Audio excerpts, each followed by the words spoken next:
Hello friends, welcome once again to my videos on history for class 10th of NCERT textbook. Friends, इस video में मैं आपके साथ में आपकी टेक्स्ट बुक के चैप्टर नंबर 4 जिसका की टाइटल है the making of a global world, तो इस चैप्टर के क्वेश्चंस और उनके आंसर्स को डिस्कस कर रहा हूं। इस वीडियो में मैंने क्वेश्चन नंबर 3 जिसके की 5 पार्ट्स हैं, मैंने उन सभी पार्ट्स के आंसर्स को डिस्कस किया हुआ है। तो आइए हम अपने डिस्कशन को स्टार्ट करते हैं। सबसे पहले देखते हैं वो कौन से 5 पार्ट्स हैं जिनको हमें डिस्कस करना है। Write a note to explain the effects of the following. तो यहां पे हमें ये जो भी हिस्टोरिकल इवेंट्स हैं इनके इफेक्ट्स को स्टडी करना है। First is the British government's decision to abolish the corn laws.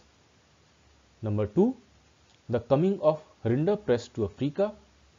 Number 3, the death of men of working age in Europe because of the World War. Number 4, the Great Depression on the Indian economy. And number 5, the decision of MNCs to relocate production to Asian countries. तो हमें इन सभी events का effect study करना। First of all, we take the British government's decision to abolish the corn laws. It had the following effects. Number 1, after the abolition of corn laws, food import to Britain became cheaper than its production.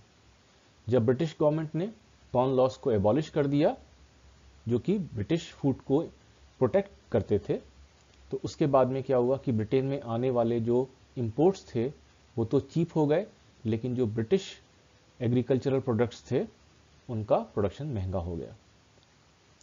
This made it difficult for the British agriculture to compete with the imports. इसके कारण से जो British agricultural products थे वो imports के साथ मुश्किल उनको लगने लगी कि वो compete कर पाए। Third point, vast areas of land were now uncultivated and thousands of men and women were left unemployed. अब क्या हुआ कि बहुत सारा लैंड अनकल्टिवेटेड रह गया क्योंकि अब आगे खेती नहीं करते थे, और जिसके कारण से thousands of men and women अब अनएम्प्लॉयड हो गए। Fourth is the unemployed people flock to the cities और माइग्रेटेड ओवरसीज। अब जो लोग अनएम्प्लॉयड हो गए, जिनके पास में एग्रीकल्चरल सेक्टर में अब कोई काम नहीं था, वो सिटीज की तरफ जाने लग गए या फिर वो दूसरे देशों में माइग्रेट कर गए। Next is the coming of rinderpest to Africa. So answer is rinderpest, a devastating cattle disease affected Africa in the following ways. अब रिंडरपेस्ट जो है वो एक डिवास्टेटिंग कैटल डिजीज थी जो कि अफ्रीका में कैटल्स को हो गई थी। तो उसके क्या इफेक्ट्स आए। Number 1, due to the loss of cattle African livelihoods, planters and mine owners were destroyed.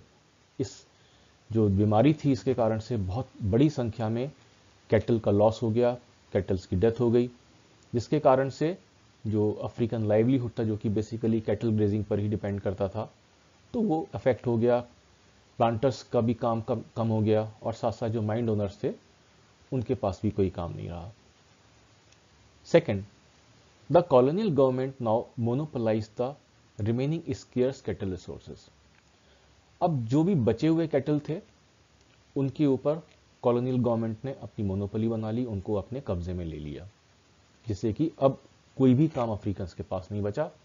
And then the colonial government strengthened their power and forced the Africans into labour market. और जब Africans के पास कोई काम नहीं बचा तो colonial government ने उन सबको लेबर मार्केट में ले लिया। जो कॉलोनियल गवर्नमेंट के एस्टेब्लिशमेंट्स थे उन सब में उन्होंने अफ्रीकन्स को लगा लिया। This enabled European colonies to conquer and subdue Africa. इसके कारण से जो कॉलोनाइजर्स थे उन्होंने अफ्रीका को कॉन्कर कर लिया और उसको सबड्यू कर दिया। Next is the death of man of working age in Europe because of the world war. World war के कारण से जो वर्किंग पीपल थे उनकी डेथ होने के क्या इफेक्ट आए। The answer is number 1, the deaths and injuries due to the war reduce the able bodied workforce in Europe. World war में बहुत लार्ज स्केल पर यंग पीपल की डेथ हुई, जिसके कारण से यूरोप में एबल बॉडीड यानी कि जो लोग काम कर सकते थे ऐसे लोगों की संख्या बहुत कम हो गई। 2. With fewer numbers of earning members within the family, household incomes declined after the war. और अब जब परिवारों में जो अर्निंग मेंबर्स थे उनका नंबर बहुत कम हो गया, या तो उनकी डेथ हो गई या फिर वो इंजर्ड हो गए, तो ब्रिटेन अब जो यूरोप में हाउस होल्ड्स थे उनकी इनकम काफ़ी कम हो गई थी। Next is the effect of great depression on the Indian economy. Now the great depression had the following effects on the Indian economy.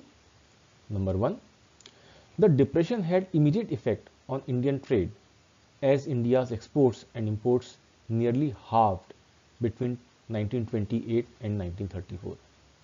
Great depression का जो इमीडिएट इफेक्ट था वो इंडियन ट्रेड के ऊपर आया, क्योंकि उस ड्यूरेशन में जबकि ग्रेट डिप्रेशन आया था 1928 से 34 के बीच में, उस टाइम में इंडियन एक्सपोर्ट्स और इंपोर्ट्स करीब करीब आधे रह गए, तो जो ट्रेडर्स थे उनका बिजनेस काफ़ी सफ़र किया। Then peasants and farmers suffered substantially. Peasants और farmers जो थे गांव में रहने वाले लोग और जो किसान थे वो भी बहुत सफ़र किए। Although agricultural prices fell sharply, the colonial government did not reduce revenue demands. ऐसा क्यों हुआ? ऐसा इसलिए हुआ क्योंकि जो एग्रीकल्चरल प्रोडक्ट्स थे उनके प्राइसेस तो बहुत कम हो गए, जिससे फार्मर्स को होने वाली इनकम भी बहुत कम हो गई, लेकिन कॉलोनियल गवर्नमेंट ने अपने रेवेन्यूज को कम नहीं किया। तो फार्मर्स के ऊपर एक डबल मार पड़ी, एक तो उनके सामान की कीमत कम हो गई और दूसरा उनको टैक्स भी उतना ही देना पड़ा जितना उनको पहले देना पड़ता था। Third, the worst hit were the peasants who produced for the world market. ये तो हम पढ़ चुके हैं। Then they used up their savings, mortgaged lands and sold all jewellery and precious metals to meet their expenses.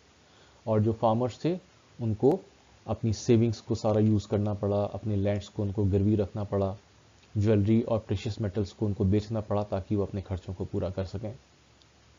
However the depression was less grim on urban India. Urban India के ऊपर, शहरों में इसका कम प्रभाव था। ऐसा क्यों था? 6 point, due to the following prices the people having fixed income like dwelling land owners who received rents and middle class salaried employees were now better off. अब प्राइसेस कम हो गए सभी चीज़ों के, लेकिन जिन लोगों की फिक्स इनकम्स थी, लाइक जो ड्वेलिंग लैंड ओनर्स थे, जिन्होंने अपने मकानों को किराए पे दिया हुआ था, रेंट पर दिया हुआ था, तो उनकी इनकम में कोई कमी नहीं आई, उनको वही रेंट बराबर मिलता रहा। इसी के साथ साथ जो सैलरीड एम्प्लॉयज़ थे उनको भी वही सैलरी मिलती रही, लेकिन उनको मिलने वाले सामान सस्ते हो गए, जिसके कारण से वो एक बेटर पोजीशन में थे। Then the decision of MNCs to relocate production to the Asian countries.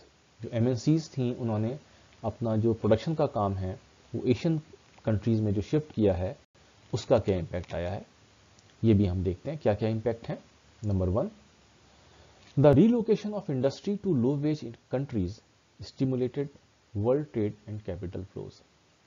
अब जब एमएनसीज ने अपने प्रोडक्शन के काम को लो वेज कंट्रीज में शिफ्ट किया, तो ऐसा होने से जो एशियन कंट्रीज हैं वहाँ पे वर्ल्ड ट्रेड शिफ्ट हो गया, यानी कि अब जो वर्ल्ड ट्रेड का सेंटर था वो यूरोप से धीरे धीरे एशिया में शिफ्ट होने लग गया, और न केवल वर्ल्ड ट्रेड का सेंटर बल्कि कैपिटल भी जो थी वो यूरोप से और एशिया में आनी शुरू हो गई।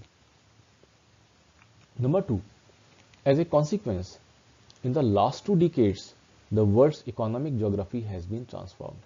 और इस कारण से लास्ट 2 डिकेड्स में जो वर्ल्ड की जोग्राफिकल इकोनॉमी है, यानी इकोनॉमिक जोग्राफी है, यानी कि जो पहले यूरोप और अमेरिका जो थे वो इकोनॉमिक सेंटर्स हुआ करते थे, वहीं पे सारे इकोनॉमिक एक्टिविटीज़ हुआ करती थी, वो अब शिफ्ट हो गई एशिया में।